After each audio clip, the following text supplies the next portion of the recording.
রোজা দমিত হবে না মরণের আগ পর্যন্ত। সুতরাং অনেক বড় বিপদের ভিতরে আছি, কান্নাকাটি করেন, জানি ফরজ হজ মরণের আগে আল্লাহ তৌফিক দেন বলি আমিন।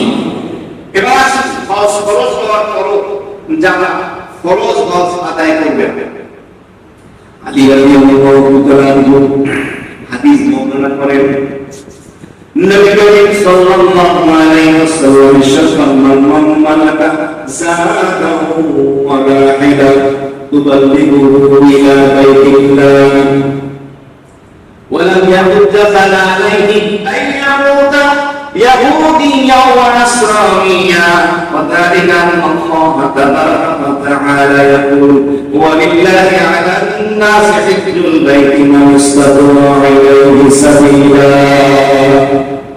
আলী রাদিয়াল্লাহু তাআলা এই হাদিসের হাদিস বর্ণনাকারী সাহাবী তিনি বলেন, নবী করিম সাল্লাল্লাহু আলাইহি ওয়াসাল্লাম ইরশাদ ফরমান, মান মালাকা যায়দা ওয়া রাহিলা, কোন ব্যক্তি যদি এতটুকু সম্পদের মালিক হয় যেই সম্পদের মাধ্যমে সে হজের কাজ সম্পাদন করতে পারে, অর্থাৎ যার উপরে হজ ফরজ হয়ে যায়, তুবাল্লিগুহু ইলা বাইতিল্লাহ, যেই পরিমাণ সম্পদ থাকলে সুস্থতা থাকলে বাইতুল্লাহ পর্যন্ত সে গিয়ে পৌঁছতে পারে, অর্থাৎ হজ করার তার স্বাবলম্বিতা রয়েছে, হজ ফরজ হয়েছে। ওয়ালাম ইয়াহুজ্জা, এরপরও যে হজ করল না, ফালা আলাইহি আন ইয়ামুতা ইয়াহুদিয়্যা ওয়া নাসরানিয়্যা।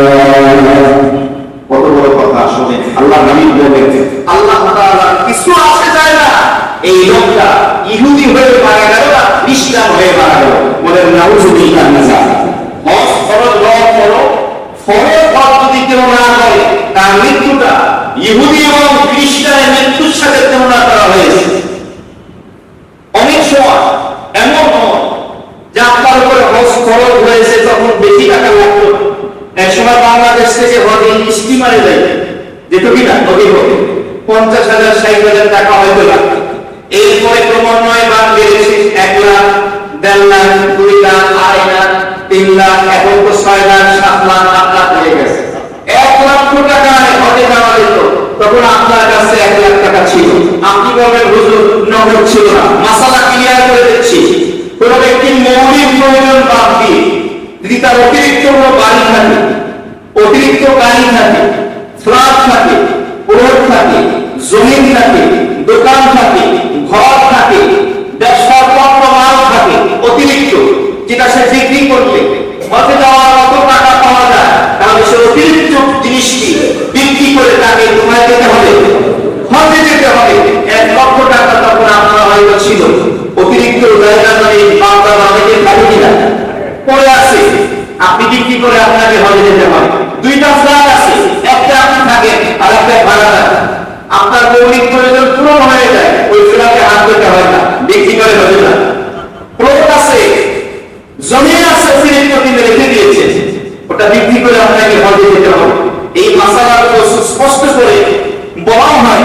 এটা একটা পুরান ঢাকা কিছু মানুষের অভ্যাস হলো, কষ্ট নেবেন না, যেই ইবাদত বন্দেগীতে টাকা লাগে ওইটা শুনতে ভালো লাগে, যেই ইবাদত বন্দেগীতে টাকা লাগে না, নামাজ রোজা এই মাসালা আমাদের কাছে বেশি জিজ্ঞাসা করা হয়, যেখানে টাকা দিতে হবে সেখানে না।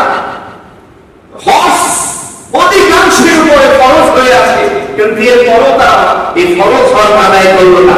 এখন আপনার টাকা নেই, 6 লাখ 7 লাখ টাকা আপনার নেই, কাজ হবে না।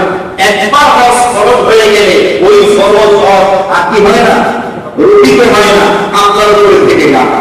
এই হজ আপনাকে করতে হবে, বেশি বেশি দোয়া করা, আল্লাহ রাব্বুল ইজ্জাতের নিকট যে মুহূর্তের আগে যেন হজ্জে মাবরুর নসিব হয়, বলে আমিন। তাহলে হজ ফরজ কখন হবে? এক সাহাবী নবী করিম সাল্লাল্লাহু আলাইহি ওয়াসাল্লামের দরবারে রিসালাত এসে বলেন, ইয়া রাসূলুল্লাহ মা ইউজিবুল হজ, কেন রাসূল কোন জিনিস হজকে ফরজ করে, কোন জিনিসের মাধ্যমে মানুষের উপরে মুমিন বান্দার উপরে হজ ফরজ হয়?